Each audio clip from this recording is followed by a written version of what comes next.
Good morning. We're glad that you joined us for class. It's a little different today. My camera did not work well in the live situation, so I decided to record it this way. But we're continuing with the story of Joseph. I wanted to ask you this question. He said, Paul tells us to rejoice with those who rejoice and mourn with those who mourn. But what does that mean to you? How well do you respond to those who weep? What do you do? How do you feel? Most feel a little bit uncomfortable. They don't know exactly what to say, and what they do say, they wish they would have said something else at that particular moment. But then the other side of that equation is, how well do you respond to the success of others? Now, it's easy to say congratulations, but inside feel a little bit of loss that you didn't have the same success, or a little jealousy that you really did want that and you felt cheated some way. When people elevate themselves, when they are elevated, there's a sense for us that says, why didn't it happen to me? So then the question is, which is harder? And for many people, it is harder to deal with success than it is to deal with grief and mourning. In the story of Joseph, we're going to find out that he has experienced all things, but how he responds to each is important. I wanted to introduce you to this graph, if you will. Joseph Campbell wrote a book years ago called The Hero Has Many Faces. And it's the plot of all the stories. If you watch a Disney movie, you'll see it in action. If you read a John Grisham novel, you'll see it in action. If you read the Bible, you see it in action, as the story of Joseph is. But it also is true about Abraham, and it's also true about David, and about Jesus, and about Paul. This is how the story pattern evolves when you start to put narrative into things. And so let's just briefly go over what has happened in Joseph's life.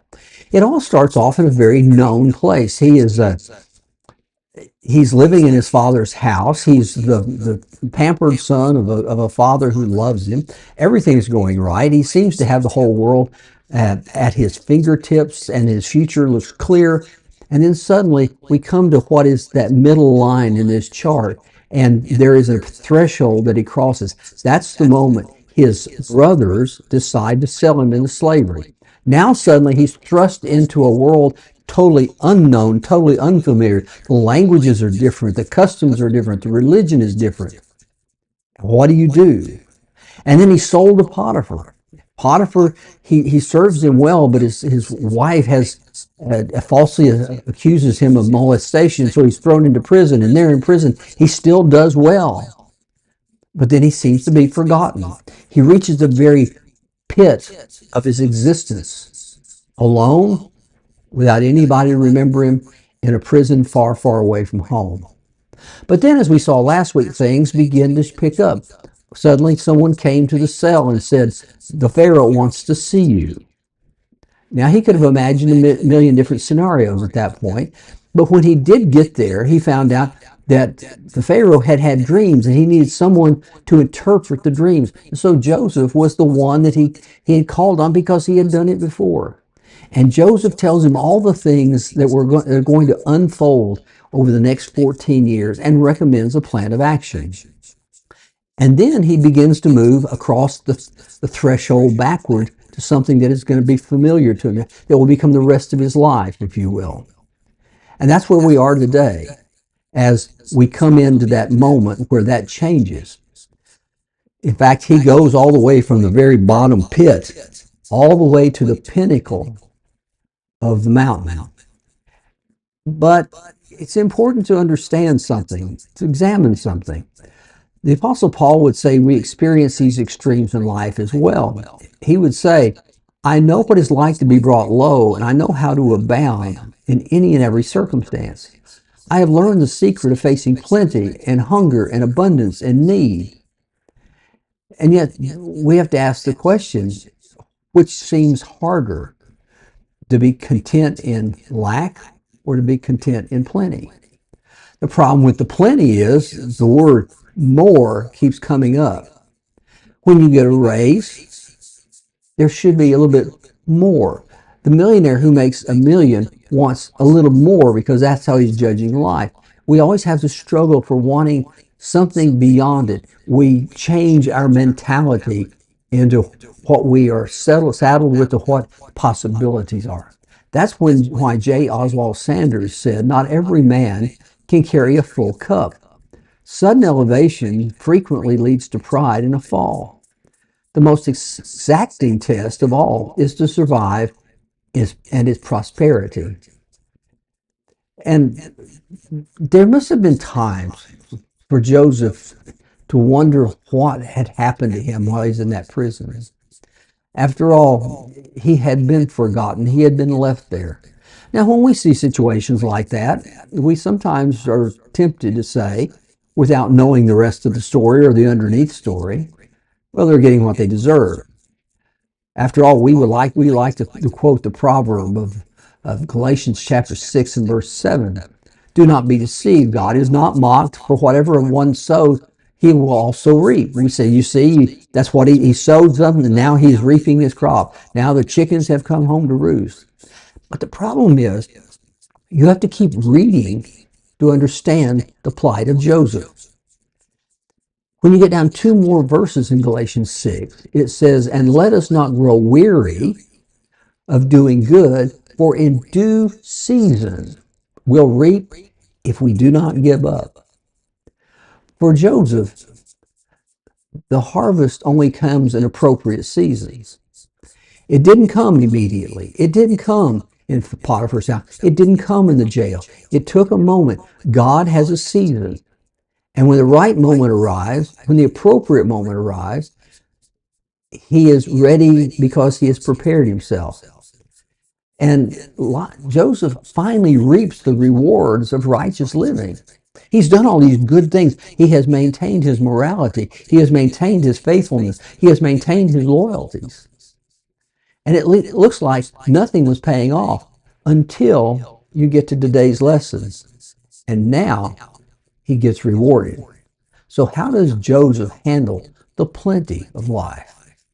Now, when you examine what's happening in this lesson, he is first of all given immense power and authority.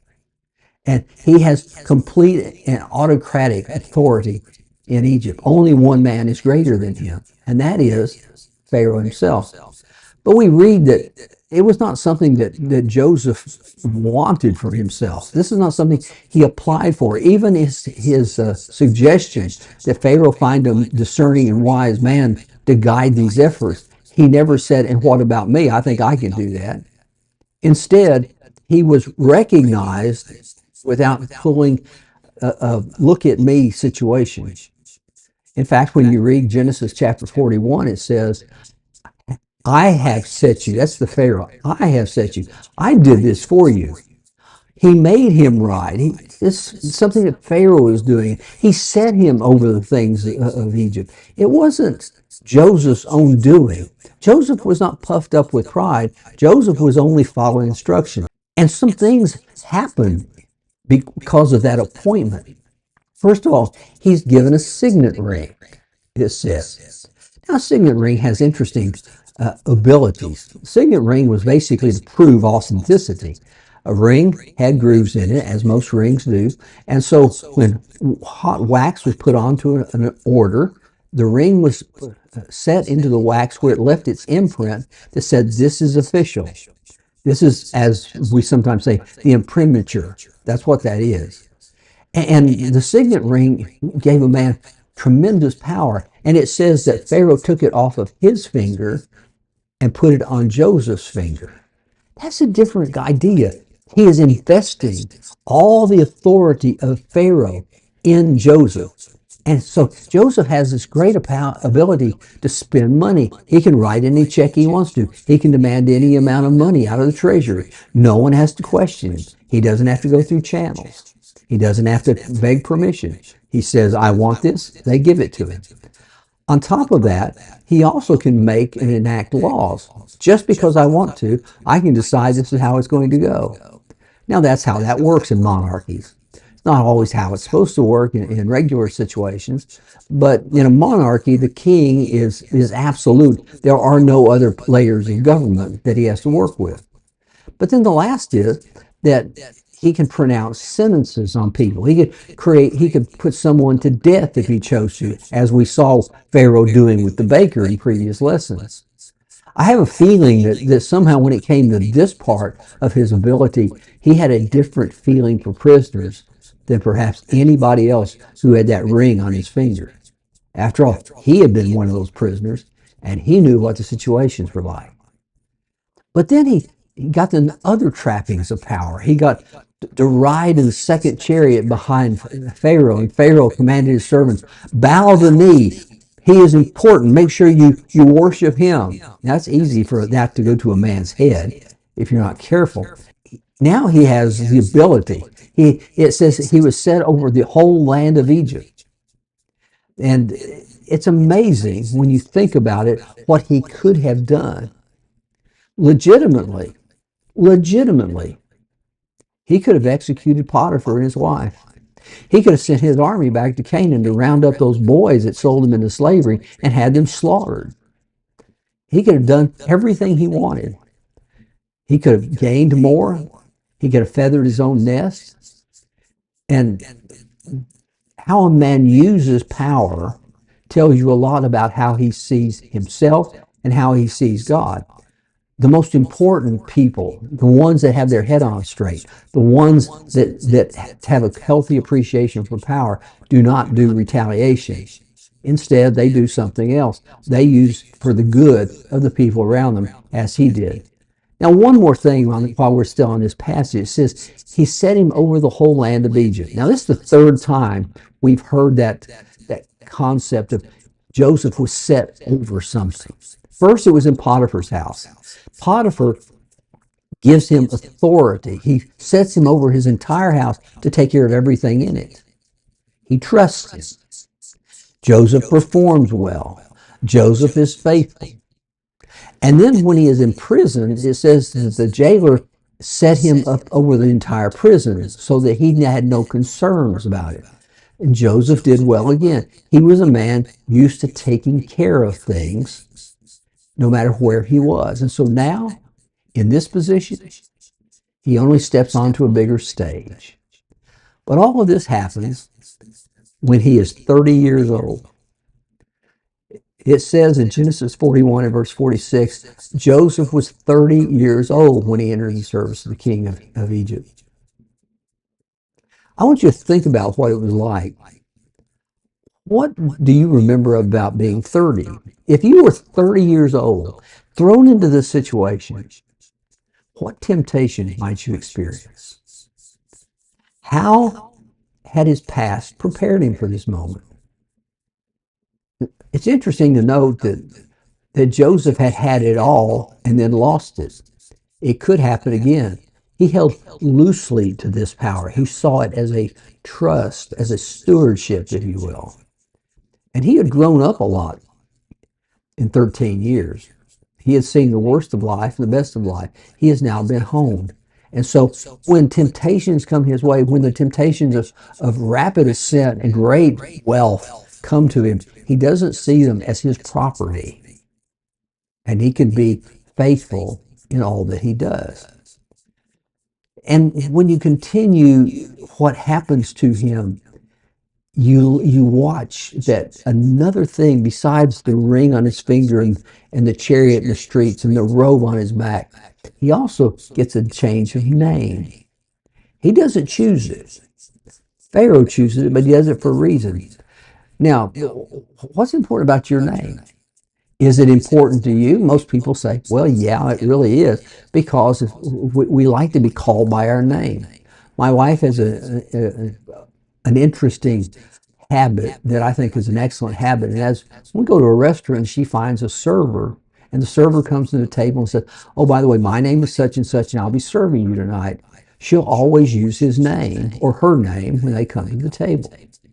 It's a way of personalizing people. I learned a long time ago that when you show a picture, like if I used to do mission presentations, but if I showed a picture, if I had a face and a name there, they became a real person. As for Joseph, his name indicated who he was. But what would happen if someone changed your name? How would you feel about that? Suddenly you're saying, you're not going to be called this, you're going to be called that, so drop that old name. Wouldn't you feel something had been pulled away from you? Now, there may have been good reasons for that to happen, but as we'll see, Pharaoh names him Zephanath Paneah. Hard name to pronounce, it's Egyptian. And you have to wonder, why does he change his name? Why doesn't he just call him Joseph? Perhaps it's because Joseph would have been nothing more than a foreigner to everybody. And this is much more Egyptian. It gets him to fit in. It puts him in the right frame of mind. And you find out that things like that change all the time. There's a lot of name changes in the Bible. For instance, you have the Abram who turns to Abraham, the father of many becomes the father of many nations. Then you have Sarai who changes to Sarah at the same time.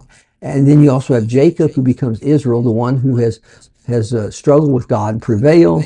You have Daniel in Babylon is given a Babylonian name, Belteshazzar. And then we got three men that we only know by their Babylonian names. And that's Meshach, Shadrach, and Abednego. But are you aware that Shadrach was given the name Hananiah? Meshach is really Mishael. And Abednego is really Azariah. But what happens is when you change a man's name, you tend to change his identity. And with it, they change their destiny. Now, that's an important part because it looks like now Joseph is going to be a completely different person. He changes his name. He changes his station in life. He's now completely different, and he's not going to ever be the same. And that's not exactly true. But the name that is given to Joseph by Pharaoh means the God who speaks and lives, or the God who reveals hidden mysteries. And that's an appropriate name. It comes from a god called Nath in the Egyptian culture. And so he was elevating to a very high location. The name indicates that he is important to the masses, that they should revere him. That's what it kind of indicates. And it's an appropriate name after all. The mysteries of Pharaoh's dreams he made clear to him. This would only seem to fit. And so he does that, and then he gets a wife as well, in marriage to Asenath, the daughter of Potiphar, priest of On. And so you have a wife given to him, and she now belongs to him, the Egyptian culture. But there's something that's true here, and that could have really changed Joseph. Think about it. He now has official position, official power, official wealth, adulation of the masses. He has a different name and a different title, and he's almost godlike, it seems, to the Egyptians. And now he has a wife, and life is a whole lot better. Jettison everything that he used to believe in. It's not that important again. But it is important to note this one thing. Just because his name has changed, Joseph maintained his identity as God's person. We're going to see that work itself out through the rest of Genesis. Just because he has a different identity in Egypt doesn't mean he has a different identity with God. It's always important to understand that difference, because sometimes we adapt to the circumstances around us when really we live in a world that is not our world. As Jesus said, they are in the world, but they are not of the world. And that's what we have to be. We can be earthly, but we have to think heavenly. It is that he has a wife, and he has a title, and he has a name, and he has all of these things. But then he is blessed with children. He has two sons. Son number one is named Manasseh. We're told in Genesis chapter 41, beginning with verse 50, and he had a son named Manasseh. And the reason for that is because the name Manasseh means to forget. It says, "For God has made me forget all my hardship and all of my father's house." Suddenly, he lets go of the past. He forgets the problems of the past. He forgets the hardship he was in. He takes a moment, and he doesn't let that hold him down any longer. The pain is behind him, and this child has given him new hope. Joseph does something that is healthy, a healthy thing in life that all of us need to do. Rather than grinding on the past, we need to move on from it. Big men leave the past alone. They don't let it bother them anymore. It is what it is. We have moved on from there. Small men want to keep it alive through either retaliation or depression. And Joseph was one of higher character than one of those small men who are always wanting to take somebody from their past and take them apart. He says, God has made me forget all of my hardships. He has let it go. But then he has another son, a second son, who he names Ephraim. He says, God has made me fruitful, because Ephraim means twice fruitful. God has made me fruitful. I now have more blessing than I had before. That's an important idea about Joseph. He senses the blessings around him and doesn't forget them. He doesn't hold on to the past. He only goes toward the future. And now he sees the present as a blessing from God. One thing is true about both names. They both say something about his faith. So how does Joseph handle the prosperity of life? Well, I think the answer is found in those names. For instance, when you look at Genesis chapter 41, 50 to 52, where they are given, there's a phrase that's repeated twice in the names. God has. God has done this. God has given me this. God has made me. God has made me. God is behind all of this. His identity hasn't changed. He still sees the hand of God in everything that he does. It's important because it is so easy to lose grasp of that when you have so much. As Plutarch wrote about the great lives of the ancient world, he said authority in place demonstrate and try the tempers of men by moving every passion and discovering every frailty.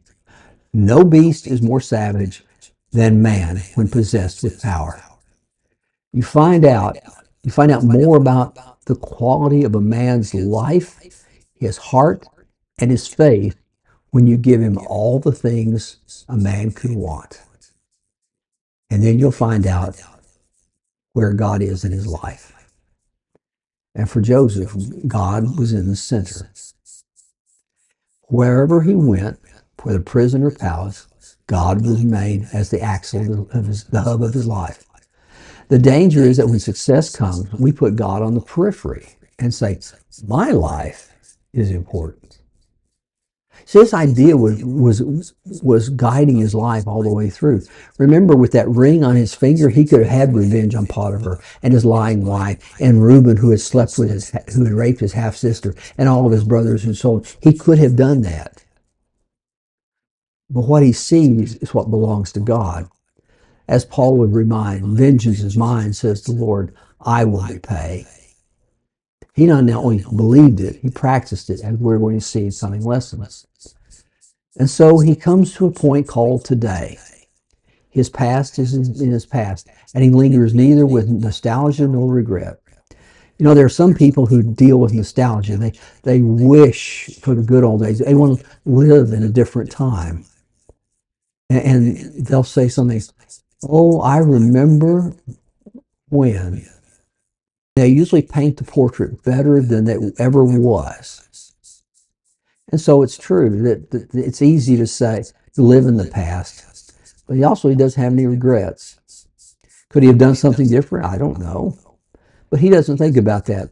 He changes in his life, looks to the future, deals with the blessings he has now, and moves on. He lets go of the past to go forward. And so it says that we're going to see in the remainder of Joseph's life that simple principle that God controls all things, even when a man has the greatest amount of power and control. You can see if a man only uses God as a talking point, or whether he lets God work in his life by what he does with how he lives his life. And that was true about his sons. He saw something. He remembers both the blessings and the blesser. In short, he doesn't forget that God has given him everything. All of life is a blessing. Every day, every moment. Everything you have is a gift of God. I have a feeling he looked back even at all those terrible times and said, that was a blessing from God. He gave me sustenance when it was hard. He was always with me no matter where I was. It's so easy to forget the blesser when we have the blessings. The one who has the greatest blessings remembers the one who blessed him. So how do you stay well grounded? I like the etymology of the word humility. Means to be on the ground. It means to have your feet on the ground. It means to know that where you are is who you are, that you're part of the earth, and you're not floating in the skies thinking that you're grand. That's what humility is. It's remembering who you are, no matter what you are. So how do we remain well grounded? Well, first of all, we have to keep God in the foreground. Don't put him in a closet where you never think of him. There's some people that do that. Once they get to a certain status in life, God seems to be forgotten because they are so busy, they are so rich, they are so popular that they don't think much about it. But if God's not in the center, he's not going to be present at all. And then your life will be empty. Also, second, keep the past where it belongs. Too many times we grind on the past problems. We complain about what's happened to us. And those things become our own prisons. See, Joseph was released from prison, but he could have lived in the prison of resentment the rest of his life. And remember that at the age of 30, with a little more than half of his life was spent in misery, he could have really worked on that. It seems not to have discouraged him. The past is what has happened to you. If you do anything with the past, appreciate the lessons that it taught you. I like what the word forgiveness means. Forgiveness means, the picture is that you're holding something with your fist, holding it tight and you won't let it go. But then you open your palm and you let it go. It falls away. That's what forgiveness means. The word in the New Testament for forgive is to let go. Can you let go of the things that have happened in your past that have hurt you, so that you don't feel the danger of them anymore? If you do anything with your past, you appreciate the lessons it taught you. That's the only thing you can do with it. And then finally, keep gratitude as a daily habit. The way to extinguish the pain of life is to acknowledge that all life is from God and he will always bless, good or bad. As Job would put it when he was afflicted terribly, he said, the Lord giveth and the Lord taketh away. Blessed be the name of the Lord. It's hard to say. But see, a grateful heart can keep you from becoming a hardened heart, hardened to harsh treatment. But it also insulates you from the greater sclerosis of the heart, the arrogance and the pride. So can you be grateful that God has given you what you have, not that you have earned it? Because if God is in your life, everything you have pales in comparison to having him in your life. Pain and the plenty, the prison and the palace, only then you can really appreciate through faith. Our next lesson, we're going to talk a little bit about how do you rekindle a conscience that seems to have hardened, as we go back and we begin to revisit the brothers 13 years later, after this whole scenario has taken place. That we haven't heard from them in over a decade. And so next week we'll continue with that lesson. I hope you'll join me for that. I thank you very much for joining me today and for being patient with the way it's presented. But next week, hopefully, we'll be back into what looks more like a live experience. So thank you for being with me. Have a great week. I'll see you next Sunday.